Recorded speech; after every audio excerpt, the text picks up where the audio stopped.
Hey everyone, welcome to our first session of the DebtStream Collections Made Digital Unwrapped series. So I'm here with Gareth Bailey today, my co-host. So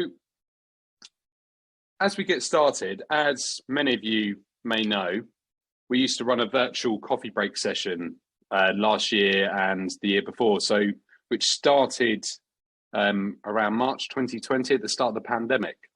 So we would invite different people from the collections industry to attend, understand different challenges that people were going through within their operations or customer challenges, for instance, they were seeing that they were going through due to the pandemic. And actually, it really gave a really good forum for people to share and how they could overcome these challenges as they were evolving very quickly, especially at the start of the pandemic. But also, it was great fun. We got to know a lot of different people from the industry as well and give them a forum where they could speak about these challenges and just actually build relationships.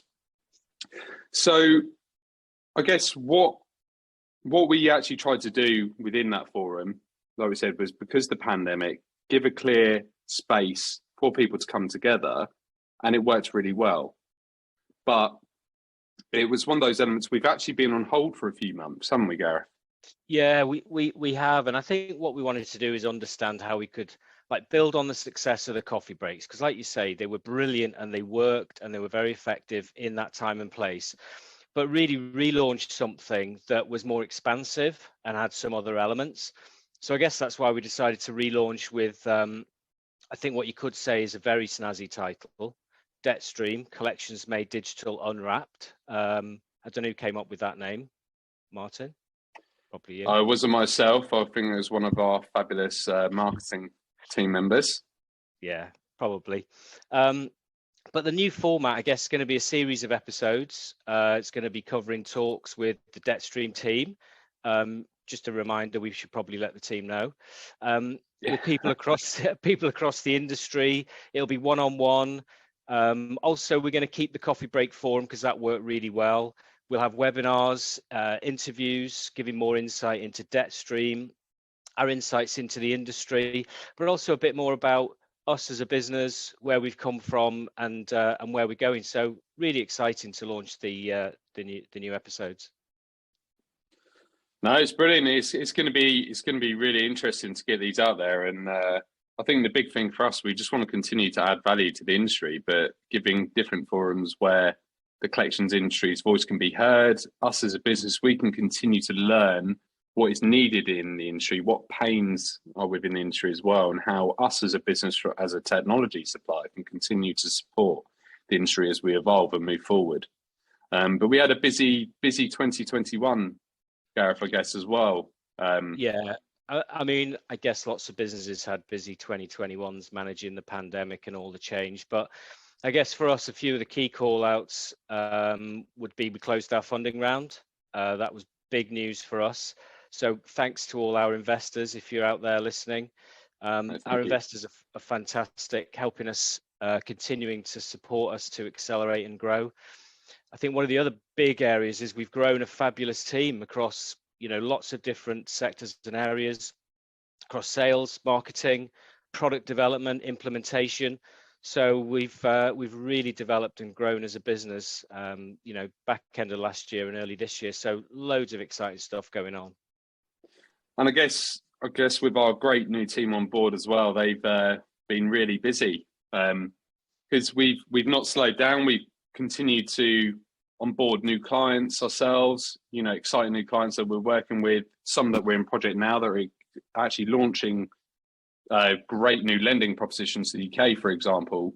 But we also earlier in the year went live with our first client outside of the UK, in Europe as well, which was really exciting as our platform had been pushed further on some of the product features and to allow multi-language. So Gareth is now prolific across Spanish, Italian, Greek, and various different languages now after last year.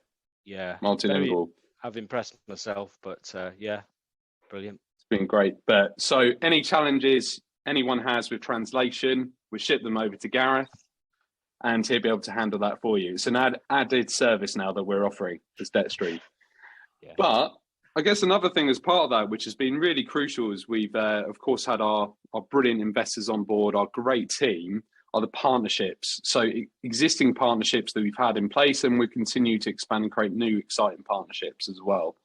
And we thank all our partners that we've had so far, and the new ones to come. But it's going to be an exciting time as we look to break out into different regions across, like we said, accelerate in Europe as we've gone live there now, and we have lots of great opportunities over there, as well as looking at other markets.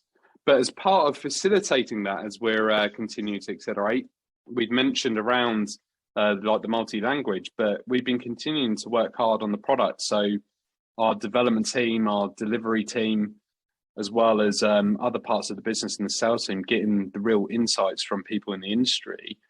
We're continuing to develop supporting features for our core platform and new products entirely that will support our core platform that we built, our digital collection self-service platform. And that is ranging from digital letters, for instance, that are fully integrated to the platform, that allow seamless journeys, for instance, replacing traditional letters, but they're more engaging, as well as micro journeys, which coming over different content that we're putting out there from the marketing team, or maybe in one of these episodes, we might bring out a bit more information, or even go through and show you a preview or demo as well of some of these new products and features. But it's been really great, and we thank all the team for their hard work so far this year. They have all been awesome as well. Yeah. So Absolutely. I guess just to pull it back, I guess as Gareth mentioned, we're relaunching a new series with our Unwrapped series, and throughout these series, what you're going to get to do is know more about the team, the founders of DebtStream as well, and our views on what's happening in the industry and where everything seems to be going as well. And I guess, Gareth, on this, thinking about that we're going to be asking people's views and the founders as well, it'd be great to hear about what you think are the main challenges over the next year in the industry. Yeah, I mean, I think it's multifaceted. We're going to have loads of sessions on this, getting into the detail and deep dive. But I think, one of the key challenges is going to be literally the unknown. We are facing a cost of living crisis. Sadly, we know that people are struggling financially, and they're going to continue to struggle. So I guess the challenge is understanding when it will hit, how it will impact, and what that means for collections operations, if we talk specifically about our industry. So I think one of the challenges is being ready. As an operation, you may not be seeing it now, but the expectations and the forecasts are that the problem, sadly, is only going to get worse. So being ready for increased volumes of customers entering collections, supporting customers potentially in a different way. I think we'll see a different demographic of customer falling into arrears, getting into further financial difficulty, different demographics than we've seen historically. So I think pre-arrears strategies, I know loads of businesses are starting to and have quite extensive pre-arrears strategies, but going to be important. That is going to become critical and more important. So highlighting, finding triggers, customers that are demonstrating signs of vulnerability, and really targeting those customers and helping them before the situation becomes, deeper and really bad, I think will be an absolute must. So I guess on that side though, for instance, if these challenges on the economy and people's affordability, the cost of living, for instance, start to go or continue to go down the path they have, volumes start to increase of customers falling into arrears. Yeah. I guess, is there going to be a big thing and a big challenge for collections operations around scalability for one, for instance, but I guess everything we've heard from clients and people in the industry is issues and struggles around recruitment and retention, for instance, in their collections call center or operation at the moment. Yeah, absolutely. You're absolutely right. I think leveraging technology is going to have a major part to play, in particular digital capability. So providing efficiency for operations as volumes increase. So being able to support customers through digital channels, because it's an anxious time. I think being able to support customers and give them access to channels where it may in some way reduce that anxiety when they don't feel that they want to pick up the phone, they don't want to speak to somebody. and I'm not saying all customers are like this, by the way, but offering that channel and having that channel presented and where you can interact in a very intuitive way that's very supportive, it's very simple and easy to use, is incredibly important. But being able to react quickly, so volumes will increase, but also if we see sharp increases, as we know, it's very difficult to scale people. It's very difficult to make a call center go from 100 people to 150 people very quickly. But with digital technology, it's almost instantaneous. So you're providing that great level of support and that access for customers to help themselves. You can do that instantly. So I think, I know. And I guess I was just going to say, sorry, Gareth, I guess you also then at the same time don't have all that lead time, for instance, on recruitment, training, and everything else for them to be ready as well. So as well as it's a difficult task, actually getting those people in the first place at the moment and retaining them, to be honest, from everything I know, within the first couple of weeks. Yeah.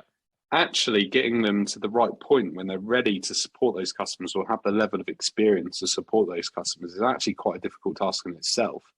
So actually the time before your operation can be ready to deal with those volumes is you either need to be recruiting now, well in advance, for instance, which actually is an investment which is quite difficult to absorb, for instance, when the customer volumes aren't necessarily here now, or like you say, technology, for instance, allows that scale up and down.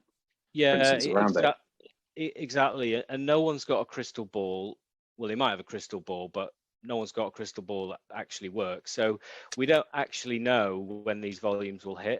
So you're absolutely right. That sort of instant readiness, I think, is going to be really important. But it'll be great to get into more detail, other discussions as we go through the different episodes. But yeah, that's my high level view. No, thanks there, Gareth. Thanks there, Gareth. And as Gareth has mentioned as well, we will get into further topics or further discussions with people from the industry, as well as like the team and founders throughout different episodes of the series. But I'll just interrupt you there, Martin, because I just thought I wanted to ask you something actually, which may be of interest to our viewers, because people may see us, they see posts that we do, but I do know a bit about your background, quite a lot, but I think it would be useful if you told us a bit about how you got into the wonderful world of collections and a little bit about your background, because I know you've been in collections for a while, but that'll be really useful, I think. I guess everyone has their tale of how they've got into debt collection. It's maybe not the industry people expected themselves to be in when they were first looking out in the wild, like the world of what path they're going to go down. But I guess for myself, I actually started out studying graphic design, so something completely different. Graphic design student. I thought I was going to go into animation. One of my cousins actually has a really successful animation business itself. I thought I was going to go down a similar path, but I then ended up realizing I loved graphic design.